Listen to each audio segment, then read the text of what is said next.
우리 함께 찬양으로 영광 돌리겠습니다. 우리 빈들의 마른 풀같이 시들은 나의 영혼, 우리 함께 찬양하겠습니다. 빈들의 마른 풀같이 시들은 나의 영혼, 주님의 약속한 성령 간절히 기다리네.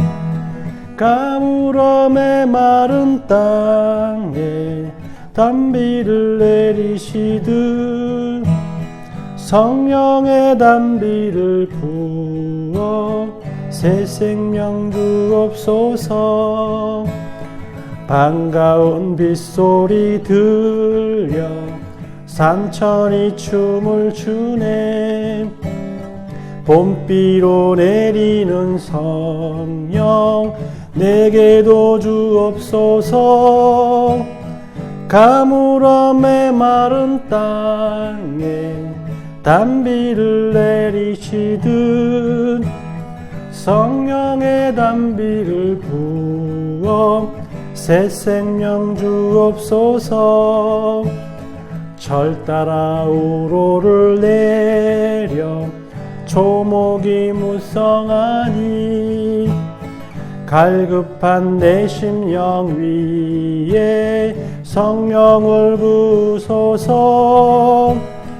가물음의 마른 땅에 단비를 내리시듯 성령의 단비를 부어 새 생명 주옵소서. 참되신 사랑의 언약, 참되신 사랑의 언약 어길 수 있사오랴.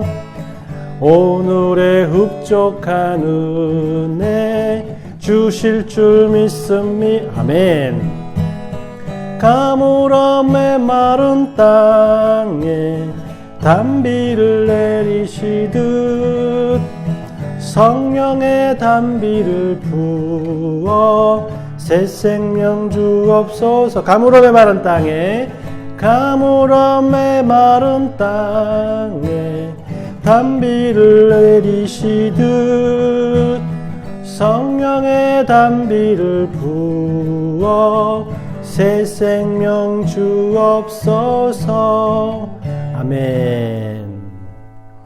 우리 다음 찬양 제목은 우리 내 모든 시험 무거운 짐을 주 앞에 아뢰이면, 우리 함께 찬양하겠습니다.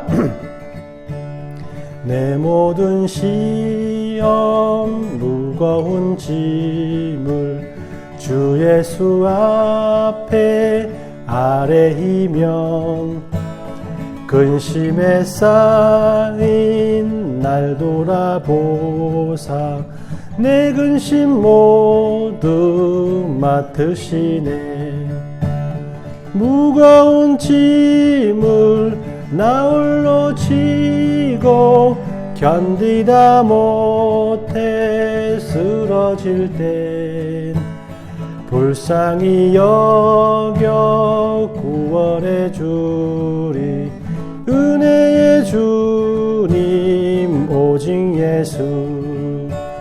내 모든 괴로움 닥치는 환난 주 예수 앞에 아뢰이면 주께서 친히 날 구해 주사 넓으신 사랑 베푸시라멘.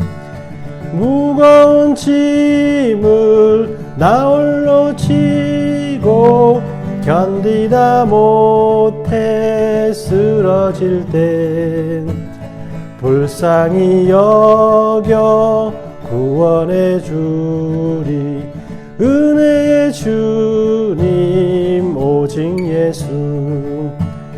내 짐이 점점 무거워질 때 주 예수 앞에 아뢰이면 주께서 친히 날 구해 주사 내 대신 짐을 져주시네. 무거운 짐을 나 홀로 지고 지고 견디다 못해 쓰러질 땐 불쌍히 여겨 구원해 주리. 은혜의 주님 오직 예수. 마음의 시험 무서운 죄를 주 예수 앞에 아뢰이면 예수는 나의 능력이 되사 세상을 이길 힘주시네. 아멘. 무거운 짐을 나 홀로 지고 견디다 못해 쓰러질 때 불쌍히 여겨 구원해 주리. 은혜의 주님 오직 무거운 짐을 나 홀로 지고 무거운 짐을 나 홀로 지고 견디다 못해 쓰러질 땐 불쌍히 여겨 구원해 주리. 은혜의 주님 오직 예수. 불쌍히 여겨 구원해 주리. 불쌍히 여겨 구원해 주리. 은혜의 주님 오직 예수. 아멘. 사도신경으로 신앙 고백 하나님께 드리겠습니다. 전능하사 천지를 만드신 하나님 아버지를 내가 믿사오며 그 외아들 우리 주 예수 그리스도를 믿사오니 이는 성령으로 잉태하사 동정녀 마리아에게 나시고 본디오 빌라도에게 고난을 받으사 십자가에 못 박혀 죽으시고 장사한 지 사흘 만에 죽은 자 가운데서 다시 살아나시며 하늘에 오르사 전능하신 하나님 우편에 앉아 계시다가 저희로서 산자와 죽은 자를 심판하러 오시리라. 성령을 믿사오며 거룩한 공예와 성도가 서로 교통하는 것과 죄를 사하여 주시는 것과 몸이 다시 사는 것과 영원히 사는 것을 믿사옵나이다. 아멘. 오늘 우리에게 주시는 하나님의 말씀은 우리 마태복음 13장 24절에서 30절까지 말씀 우리 함께 읽도록 하겠습니다. 마태복음 13장 24에서 30절까지 말씀 같이 읽습니다. 예수께서 그들 앞에 또 비유를 들어 이르시되 천국은 좋은 씨를 제 밭에 뿌린 사람과 같으니 사람들이 잘 때에 그 원수가 와서 곡식 가운데 가라지를 덧뿌리고 갔더니 싹이 나고 결실할 때에 가라지도 보이거늘 집주인의 종들이 와서 말하되 주여 밭에 좋은 씨를 뿌리지 아니하였나이까. 그런데 가라지가 어디서 생겼나이까. 주인이 이르되 원수가 이렇게 하였구나. 종들이 말하되 그러면 우리가 가서 이것을 뽑기를 원하시나이까. 주인이 이르되 가만두라. 가라지를 뽑다가 곡식까지 뽑을까 염려하노라. 둘 다 추수 때까지 함께 자라게 두라. 추수 때에 내가 추수꾼에게 말하기를 가라지는 먼저 거두어 불사르게 단으로 묶고 곡식은 모아 내 곡간에 넣으라 하리라. 아멘. 우리는 계속해서 이 천국, 즉 하나님의 나라에 대해서 이 말씀을 나누고 있습니다.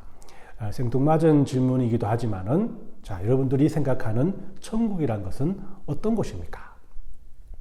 많은 대답이 있을 수 있습니다. 그러나 쉽게, 또 이해하기 쉽게 많은 사람들에게 자신의 천국에 대한 개념들을 쉽게 이야기할 수 있는 사람들도 특히 저는 드물다고 생각합니다. 그래서 그런지 예수님께서도 자신을 믿고 의지하는 자에게만, 그리고 그들의 이해를 돕기 위해서 천국에 대해서 직설적으로 이야기하지 아니하고 또 우리 비유를 통해서 설명하였다라고 지난주 말씀을 통해서 우리가 살펴보았습니다. 천국은 누구에게나 주어지는 것이 아닙니다. 그리고 한 번의 말씀을 통해서도 그 천국을 이해하기 쉽지는 않습니다. 그리고 한 번 말씀을 통해서 설명하기도 힘든 곳이 바로 천국에 대한 것입니다. 그래서 저의 계획은 예수님께서 천국에 대해서 설명하신 여러 가지 이 비유를 통해서 여러분들과 그 비유의 말씀을 나누면서 하나님의 나라에 대한 이해를 도우려고 합니다. 지난 씨 뿌리는 자의 비유를 통해서 우리는 천국의 비밀을 받아들이는 마음밭에 대해서 살펴보았습니다. 아무런 열매를 기대하지 못하는 길과 같은 마음을 가진 사람들도 있고, 천국의 비밀을 받아들이기는 하나 시험과 어려움 그리고 자신의 욕심으로 인해서 뿌리를 내리지 못하고 자라나지 못해서 바로 이 열매를 맺지 못하는 돌짝밭과 가시밭과 같은 마음을 가진 사람들이 있다라고 예수님께서 말씀해 주었습니다. 물론 우리들의 목표는 천국의 비밀을 듣고 믿음의 뿌리를 인해서 많은 믿음의 열매를 맺는 좋은 땅과 같은 마음을 가진 성도가 되어야 할 것입니다.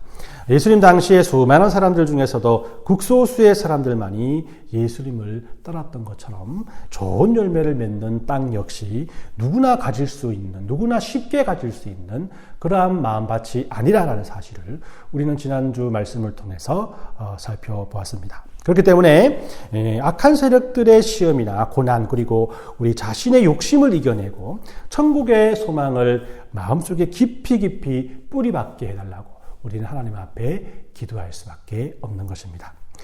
오늘 읽은 본문은 알곡과 가라지의 비유로 잘 알려진 천국에 대한 이 비유입니다. 어떤 사람이 좋은 씨를 밭에 뿌리었습니다. 그런데 사람들이 잘 때 원수들이 와서 그 밭에 가라지 씨를 더 뿌리고 갔습니다.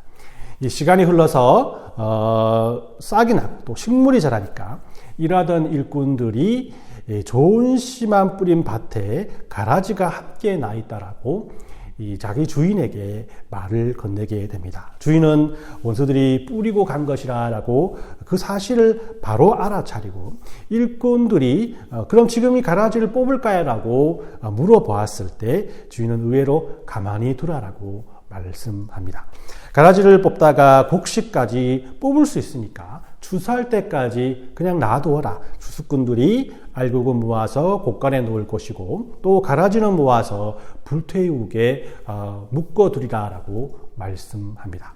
이 비유는 지난주 살펴보았던 씨 뿌린 자의 비유와 비슷한 부분들이 많이 있습니다. 씨 뿌리는 자의 비유에서 깨달는 자와 깨달지 못하는 자를 비교해서 설명하였듯이 여기에는 알곡과 가라지가 대조되게 설명되어 있습니다.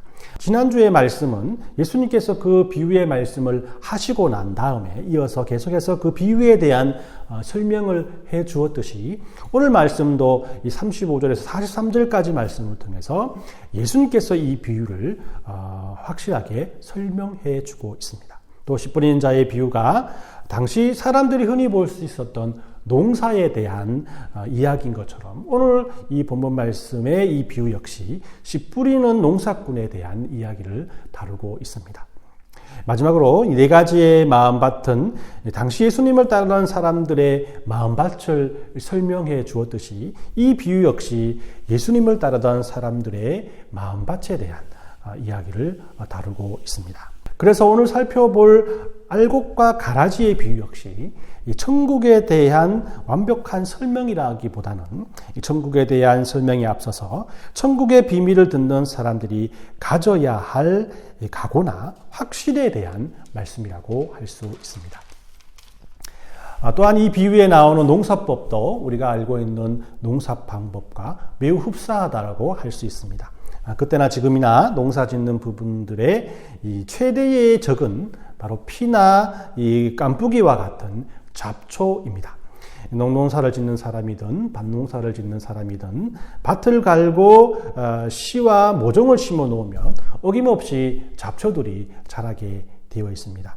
요즘은 아예 이것을 방지하기 위해서 밭을 가고 난 다음에 그 위에다가 이 제초제를 뿌리고 또 이 고랑에 검은 비닐을 씌워서 잡초들이 자라지 못하도록 방지합니다. 그럼에도 불구하고 잡초가 자라기 때문에 농촌에서 농사를 짓는 분들의 가장 많은 일거리 중 하나가 잡초를 제거하는 일이라고 할 수가 있습니다.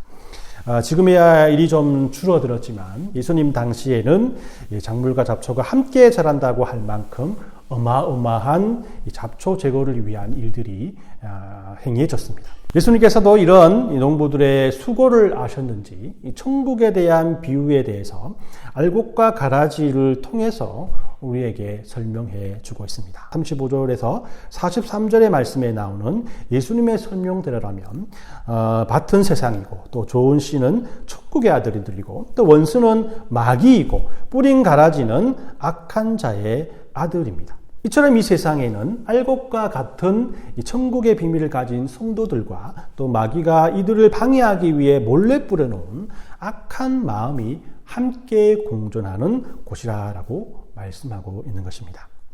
예수님께서는 이런 전제 조건에서 가라지를 어떻게 할 것인가에 대해서 주인과 일꾼의 이야기를 들려주고 있습니다. 여기에서 우리는 이 주인의 예상치 못한 행동들을 보게 됩니다. 씨가 자라게 되자 누가 봐도 알곡과 가라지가 확인할 수 있을 때가 되었을 때 일꾼들은 주인에게 와서 가라지를 어떻게 할 것인가에 대해서 물어봅니다. 일반적인 생각으로 일꾼들은 가라지에 대해서 주인에게 물어볼 필요가 없습니다. 가라지는 무조건 뽑아야 할 대상이었기 때문이죠. 그러나 오늘 본문에 보면은 이 일꾼들이 자기 주인에게 가라지를 뽑을 것인가 말 것인가에 대해서 물어본 이유는 바로 주인의 대답이 우리의 생각과는 다르다는 것을 강조하기 위한 것이 아닌가라는 생각을 해봅니다. 주인은 파격적으로 30절 말씀에 둘 다 추수 때까지 함께 자라게 두라라고 그들에게 명령을 내립니다. 그 이유는 곡식이 다치는 것을 염려하기 때문이라는 겁니다. 그러나 이 추수 때까지 가라지를 뽑지 않는 농사법은 일반적이지 않는 방법이었습니다. 가라지 때문에 알곡이 잘 자라지 못하기 때문이죠. 가라지가 곡식보다 더 잘 자라기 때문에 곡식의 성장을 방해하기 때문이라는 겁니다. 그리고 가라지가 많으면 다음의 농사에도 많은 영향력을 미치게 된다는 것이죠. 여기에서 이 비유의 첫 번째 궁금증이 생기게 됩니다. 주인은 왜 가라지를 뽑지 말라고 명령한 것일까요? 그리고 이런 주인의 모습에서 우리는 이 천국에 대한 어떤 의미를 배울 수 있을까요?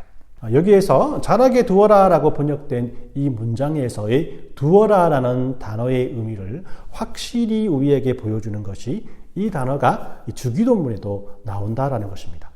우리가 우리에게 죄 지은 자를 사하여 준 것 같이 우리의 죄를 사하여 주옵시고, 여기서 죄를 사하다라고 번역된 단어가 자라게 두어라라는 단어와 동일한 의미를 가지고 있다는 겁니다.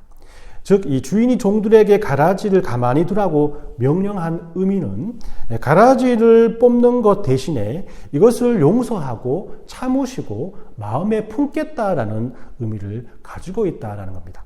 일꾼들은 어떤 면에서 불합리하고 이해될 수 없는 이런 주인의 이런 명령을 그대로 순종하게 됩니다. 주인의 이러한 결정을 자세히 살펴보면 또 다른 의문점이 하나 생깁니다. 하나님께서는 왜 이 세상에 존재하는 악을 그냥 내버려 두시는 것일까? 그러나 하나님께서는 악을 내버려 두는 분이 아니라 앞에서 살펴보았던 단어의 뜻처럼 하나님께서는 악을 용서하시고 또 인내하시고 품으시는 분이심을 우리는 분명히 알아야 합니다. 어떤 면에서 이런 결정은 세상 사람들이 보기에는 어리석은 결정이라고 놀림받을 수가 있습니다. 그러나 하나님의 이런 성품은 하나님의 변하지 않는 속성이라고 할 것입니다. 하나님께서는 자신의 죄로 인해서 멸망당할 수밖에 없는 우리들을 위해서 우리들을 죄 있다 하지 않으시고 나무나지 않으시고 예수님의 십자가로 용서하시고 오래 참으시고 품으셨다라는 겁니다. 예수님께서는 십자가 위에서 자신의 원수들을 위협하지 않으시고 오히려 그들을 용서하시고 품으셨다라는 겁니다. 즉 예수님께서 이 비유를 통해서 말씀하시는 천국은 용서가 승리하는 곳이라는 겁니다. 비록 뽑아버려야 할 가라지까지라도 용서하시고 품으시고 또 그들에게 또 다른 기회를 주는 곳, 이것이 바로 천국의 개념이라는 겁니다. 여러분, 우리가 천국의 소망을 가질 수 있는 이유는, 우리가 하나님의 자녀가 될 수 있는 이유는 바로 이런 하나님의 용서와 인내가 있기 때문입니다. 실제적으로 악한 마귀와 그의 세력들은 추수 때에 심판을 면치 못할 것입니다. 그러나 이 비유를 통해 하나님께서는 가라지의 길을 따라가는 영혼들까지도 살펴보고 계시고 또 그들의 변화를 기다리고 계신다라는 자신의 심정을 우리에게 말씀하시기 원하셨다라는 겁니다. 여기서 이 부위에 두 번째의 궁금증이 생기게 됩니다. 오늘 이 부위에서 여기에서 이 비유에 두 번째 궁금증이 생기게 됩니다. 오늘 이 비유에서 현실적으로 볼 때 누가 알곡이며 누가 가라지냐라는 겁니다. 누가 천국의 아들이고 누가 악한 자의 아들들인가라는 겁니다. 알곡과 가라지가 섞여 있는 우리들의 삶 속에서 예수님께서는 듣는 사람들로 하여금 자신이 알곡인지 자신이 가라지인지를 알 수 있는 힌트를 우리에게 주고 있다는 것이죠. 확연히 드러나는 차이점은 바로 열매에 있습니다. 열매가 맺히기 전까지는 명확히 가라지와 알곡을 구분할 수 있는 방법은 없습니다. 교회 공동체나 사회에서 아무리 같은 인격과 같은 외모와 같은 이 삶의 태도를 가지고 함께 살아가고 있지만 이 둘 사이에는 열매라는 이 근본적인 차이점이 있다는 것을 우리는 알고 있어야 한다는 겁니다. 그럼 우리에게 열매란 무엇을 의미하는 것일까요? 열매가 무엇을 의미하는 것인가에 대해서 생각해 볼 때 우리는 열매에 대한 주체인 알곡과 가라지에 대해서 좀 더 자세히 살펴보아야 합니다. 먼저 알곡과 가라지는 확연히 다른 존재라고 할 수가 있습니다. 알곡은 이 주인이 직접 뿌린 씨이고 또 예수님께서는 천국의 아들들이라고 알곡에 대해서 설명해 줍니다. 반대로 가라지는 분명히 원수 마귀가 뿌렸다라고 설명해 주고 있으며 그래서 예수님께서는 악한 자들의 아들이라고 부연 설명을 하고 계십니다. 이것은 바로 태생 자체가 다르다라는 것이죠. 여기에서 이 눈여겨보아야 할 것은 열매라는 것을 우리는 영적인 의미가 아니라 삶의 과정에서 나타나는 현상으로 바라보아야 한다는 겁니다. 앞에서 언급한 자라게 두어라라고 말한 이 주인의 말은 영적인 해석으로 용서라는 의미로 생각해야 하지만 열매라는 의미는 영적인 의미라기보다는 실제적으로 우리들의 삶 속에서 나타나는 선행과 의로운 것을 의미한다는 것을 먼저 생각해야 한다는 겁니다. 따라서 열매란 다른 것이 아니라 농부, 즉 주인이 기대하고 있는 것이고 알곡이라면 당연히 맺어야 할 행동과 삶을 뜻하는 것입니다. 예수님께서 이 땅에 오신 것이 종말을 뜻하는 것이 아니기 때문에 알곡과 가라지가 어쩔 수 없이 섞여서 살아가고 있지만 잎과 줄기로는 분간할 수 없으나 열매는 달라야 한다는 것입니다. 아무리 알곡이라 할지라도 열매가 없으면 추수 때에 가라지와 함께 묶여서 버려질 것이기 때문입니다. 추수 때에 알곡과 가라지를 확인해 주는 것은 바로 이처럼 성도들의 삶을 통해서 나타나는 믿음의 열매입니다. 말씀을 정리해 봅니다. 오늘 읽은 알곡과 가라지의 비유에서의 키워드는 용서와 열매입니다. 예수님을 만난 사람들이 예수님께서 들려주신 천국의 비밀을 듣고 이해하고 믿는 것으로 그치는 것이 아니라 삶 속에서 열매를 맺는 삶을 살아가야 한다는 것이 바로 열매에 대한 의미입니다. 열매를 맺는 것은 추상적인 의미가 아니라 우리들의 일상생활 속에서의 활동을 의미합니다. 기도 생활 역시 열매가 될 수 있고 성경을 읽는 것 역시 열매가 될 수 있고 다른 지체들을 말씀으로 위로해 주는 것 역시 열매가 될 수 있는 것입니다. 우리 주안의 교회에서 계속해서 통독 성경 읽기를 하고 있는데 이런 성경 통독 읽기에 동참하고 함께 말씀을 읽기 위해서 노력하는 것 이건 역시 우리들에게는 믿음의 열매가 될 수 있는 것입니다. 어떤 열매인가가 중요하기보다는 열매 자체를 주인이 원하신다라는 겁니다. 왜냐하면 열매는 알곡에게만 맺히기 때문입니다. 그리고 하나님께서는 연약하고 부족하여 알곡으로 부르셨음에도 불구하고 열매를 맺지 못하는 우리들을 위해서 곧바로 심판하지 않으시고 용서하시고 오래 참으시고 마음으로 품어주시는 분이시라는 겁니다. 이것이 예수님께서 우리에게 비유를 통해서 소개하는 천국의 본질입니다. 우리는 우리의 생명이 다하는 순간 천국으로 가게 됩니다. 어떤 사람들은 천국을 초호화판의 리조트와 같다고 생각합니다. 어떤 이는 아픔과 슬픔이 없는 기쁨과 행복이 존재하는 곳이라고 말합니다. 먼저 간 사랑하는 사람들을 만나서 거기에서 영원 무궁토록 함께 지내는 완벽한 곳이라고 생각하는 분들도 계십니다. 이런 천국에 대한 생각은 조금은 우리의 시선으로 보는 천국이 아닐까라는 생각을 해봅니다. 하나님께서 보시는 천국은 이보다 더 포괄적이기 때문입니다. 이 모든 것을 포함한 천국의 개념은 하나님께서 우리와 함께하는 곳이고 또 하나님의 통치가 임하는 곳이라는 겁니다. 하나님께서 우리와 함께 하시며 무엇이나 우리가 상상하는 것 그 이상이 아니겠습니까? 그래서 예수님께서 이 땅에 오셨을 때에 이미 하나님의 통치가 이 땅에서 시작되었습니다. 즉 천국이 시작된 것입니다. 예수님께서는 상상과 생각으로만 천국의 개념을 가지고 있던 그 당시 사람들에게 천국이 이 땅에 지금 시작되었다는 것을 설명하시기 위해서 알곡과 가라지 비유를 통해 열매를 강조하신 것입니다. 그렇습니다. 천국 백성은 천국 백성다운 삶을 세상 사람들에게 보여야 할 의무가 있습니다. 그것은 생각과 상상으로만 설명할 수 없는 것입니다. 깨달는 것으로만 증명할 수 없다라는 것이죠.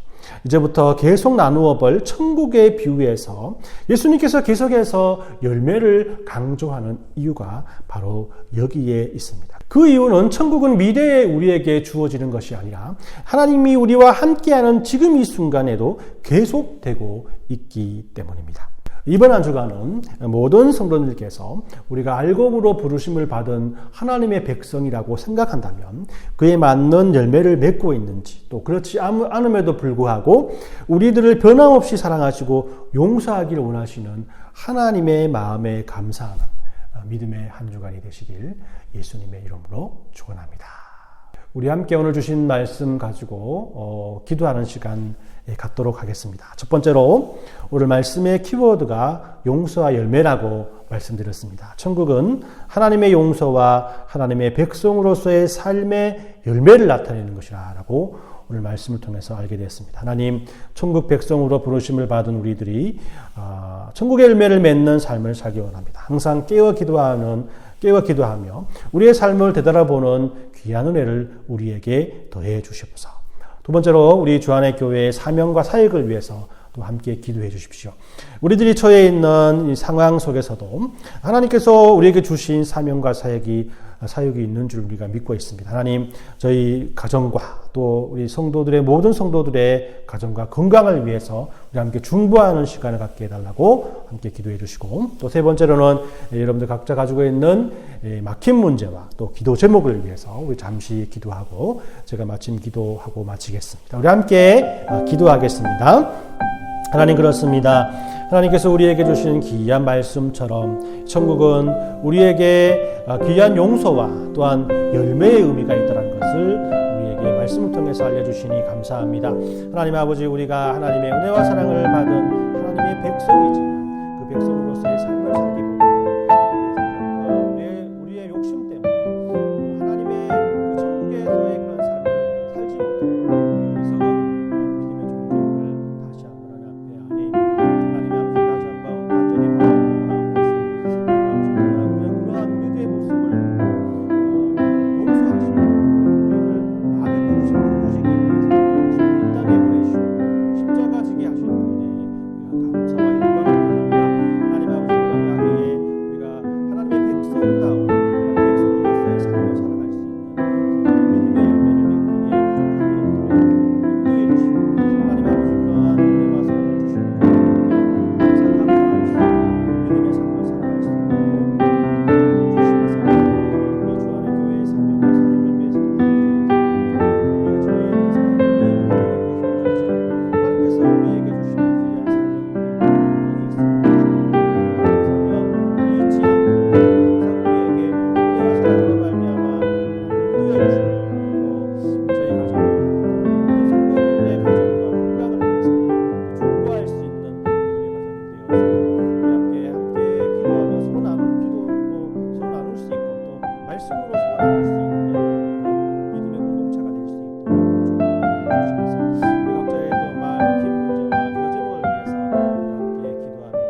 기도하겠습니다. 하나님, 그렇습니다. 우리가 하나님의 천국 백성으로 부르심을 받은 알곡 성도임에도 불구하고 천국 백성으로서의 열매를 우리의 삶을 통해서 맺고 있는지 오늘 이 말씀을 통해서 기억하게 하심을 감사합니다. 바라옵기는 천국이 하늘에서만 이루어지는 것이 아니라 땅에서도 이루어진다는 사실을 우리가 분명히 깨닫고 우리의 삶 가운데서 하나님의 백성으로서의 귀한 열매를 맺음으로 말미암아 세상 사람들에게 그 천국의 은혜와 사랑들을 전하기에 부족함이 없는 믿음의 삶을 살아갈 수 있도록 은혜 내려 주시옵소서. 이런 천국의 백성된 믿음의 성도들이 귀한 예물을 하나님 앞에 올려드렸습니다. 주안의 교회 모든 성도들이 이런 천국에 대한 소망을 가지고 감사하는 믿음의 삶을 살아갈 수 있도록 도와주시고 그의 믿음의 열매가 하나님의 은혜와 사랑을 통해서 많은 세상 사람들에게 알려지기에 부족함이 없는 빛과 소금의 역할을 감당하기에 부족함이 없는 믿음의 성도들이 될 수 있도록 축복해 주시옵소서. 이번 한 주간도 우리 모든 성도들의 막힌 문제와 기도 제목을 위해서 함께 기도하기를 원합니다. 능력하고 부족하여서 하나님께 기도드리는 것이 아니겠습니까? 후회 주시고 꾸짖지 아니하시는 하나님이시기에 우리에게 하나님 앞에 기도 올려드립니다. 하나님의 시와 하나님의 때를 따라서 하나님 속히 응답해 주셔서 모든 영광 하나님께 올려드리는 귀한 믿음의 성도들이 될 수 있도록 축복해 주시고 인도해 주시옵소서. 모든 것을 하나님 앞에 의탁드리오며 걸어가신 예수님의 이름으로 기도 올려옵나이다. 아멘. 축도하겠습니다. 지금은 우리 주 예수 그리스도의 은혜와 하나님 아버지의 사랑하심과 성령의 통하심이 천국 백성으로 천국 열매 맺기를 원하는 모든 성도님들의 가정과 머리 위에와 직장 가운데 그리고 주안의 교회를 섬기는 모든 지체들의 머리 위에 지금부터 영원까지 함께 있을지어다. 아멘.